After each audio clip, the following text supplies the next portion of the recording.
Welcome back. Thank you for staying with us. The Director of the Met Services has urged the public to continue making preparations for the hurricane season, as 2 tropical waves have shown signs of development. Although the 2 storms have only shown a 30% and 10% development rate, he says the effects could still be felt if they continue to develop within the next 3 to 5 days. More in this report.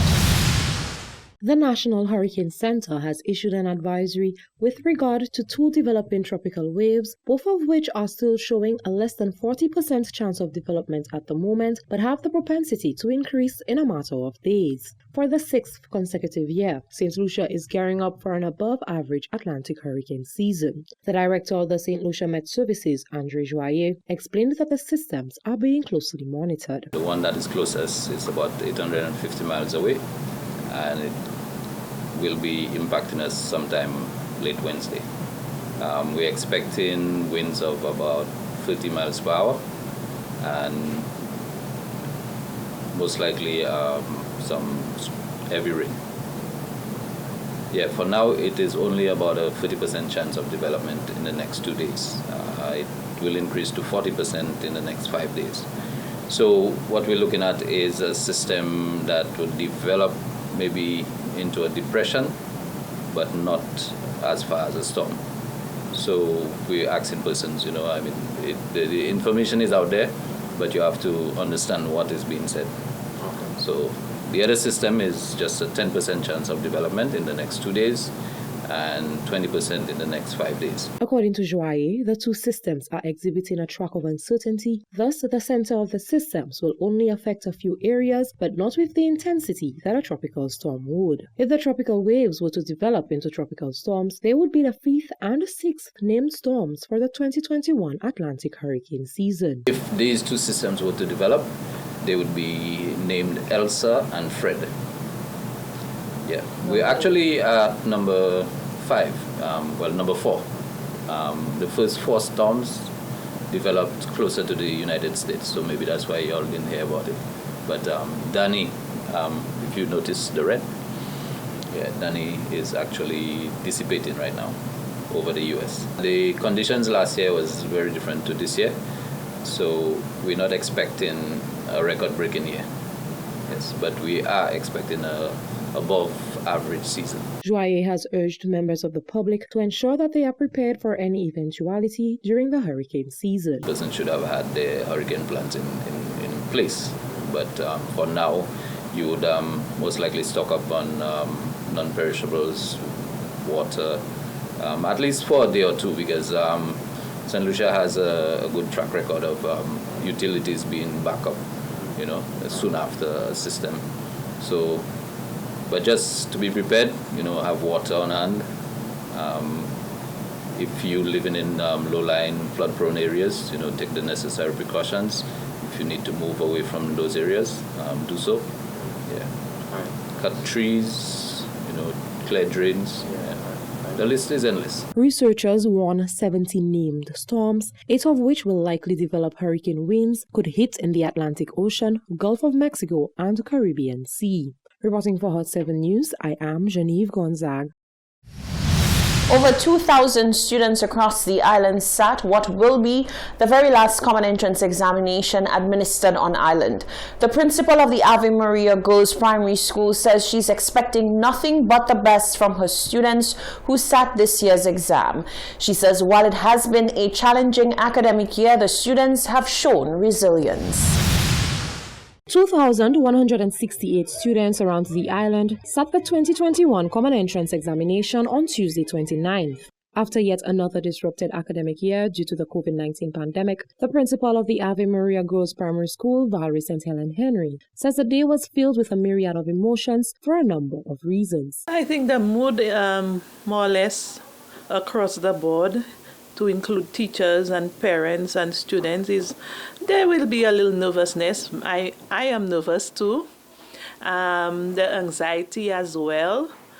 The feeling of relief from the teachers that it's finally over. Specifically my teachers, they had the girls for 2 years and 2 shaky years of COVID and in and out. So yes, they will be breathing a sigh of relief. Nonetheless, St. Helens says she has full confidence in her students. I think, as I said in a previous interview, it is good. The competition is going to be very tough because of the type of exam. With multiple choice, you either have the right answer or the wrong answer. So it's going to be tough in terms of the assignment of students to especially the top schools. But we're hoping for the best. In terms of Ave Maria Primary, we have confidence in our girls. They've been sufficiently prepared. And I am going to be proud of them no matter what results that they give, because we prepare them to be well-rounded students and not just the academics. They have had exposure in terms of sports and the spiritual aspect as well. And we have some of them who are very talented. She believes that despite all that has happened during the COVID-19 pandemic, students will persevere. Reporting for Hot 7 News, I am Genevieve Gonzague. As election season continues to heat up, supporters of the two main political parties have been engaged in some minor altercations as they show support and loyalty to their party. The latest incident showed a squabble that ensued as members of both the SLP and UWP attempted to paint over the roads. The leader of the opposition has cautioned supporters about entrapment on the part of the UWP.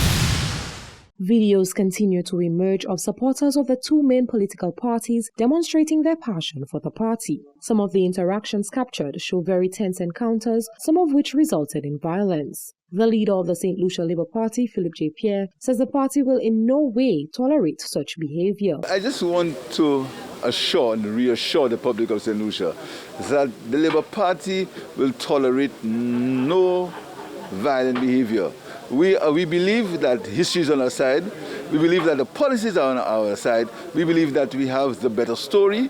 So we're going to contest this election with debate, with policy, not with malignment or violence or what is happening in the country now. Pierre says as election fever heightens, supporters of the SLP need to remember that the mission is to oust the current government and not engage in petty confrontations. Our policies are workable, so we are working.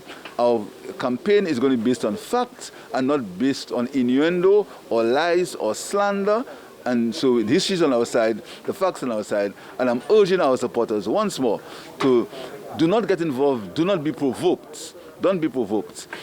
Ensure that you obey the law, listen to the directions of the police, because the facts are on our side. Pierre says while violence of any kind should not be condoned, and the SLP has made that clear, the same cannot be said for the current administration. If you listen to the UWP on their famous television stations, what you will hear is they call people dotish.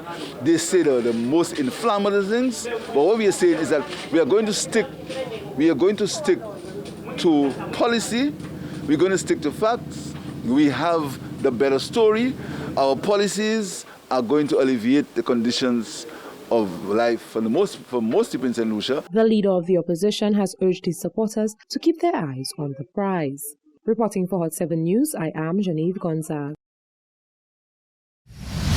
With the Vendors Arcade certified for operations amid the reintroduction of cruise tourism, 115 vendors were equipped with personal protective equipment, including distance markers, hand sanitizers, face shields, masks, and gloves ahead of the arrival of the cruise ship. Senior Tourism Officer Samantha Charles made the donation of PPE to the Vendors Association. The intention really is to ensure that you operate in a very safe and responsible manner. We are not only focusing on how you interact with the visitors when they come to the arcade, but also our focus is on your health and by extension the health of your immediate families. Yes, we want the revenue to resume. We want to see some revenue generation for you, the vendors, but your health and your extended families is of equal importance. Additionally, what we did at the ministry to add to that level of safety, we have prepared some COVID-related guidelines, which actually came from the protocol set by the Ministry of Health. Just some rituals that Mr. Iker will place throughout the market so persons can remind themselves of what it is that they have to do. President of the Craft and Dry Goods Vendors Association, Peter Ras Iper Isaac, expressed gratitude on behalf of members. On behalf of the St. Lucia Craft and Dry Goods Vendors Association, we want to thank the ministry through the minister as well, and the ladies who were very, I must say, effective in relating with us and helping us to make this thing a reality. We appreciate that the industry is coming back on stream, especially the cruise sector of the industry, and we appreciate that immensely. And so we want to say on behalf of the St. Lucia Craft and Dry Goods Vendors Association, all vendors, we welcome this gift, the gift that will help us to protect ourselves, protect our visitors, and do all that is necessary to make sure that we are doing the right thing in terms of following the protocol. So once again, we want to say thanks very much. Thank the ministry, thank all those who work through the ministry to us and to make this a reality. This is the Hot 7 TV Nightly News. There's more news after the break.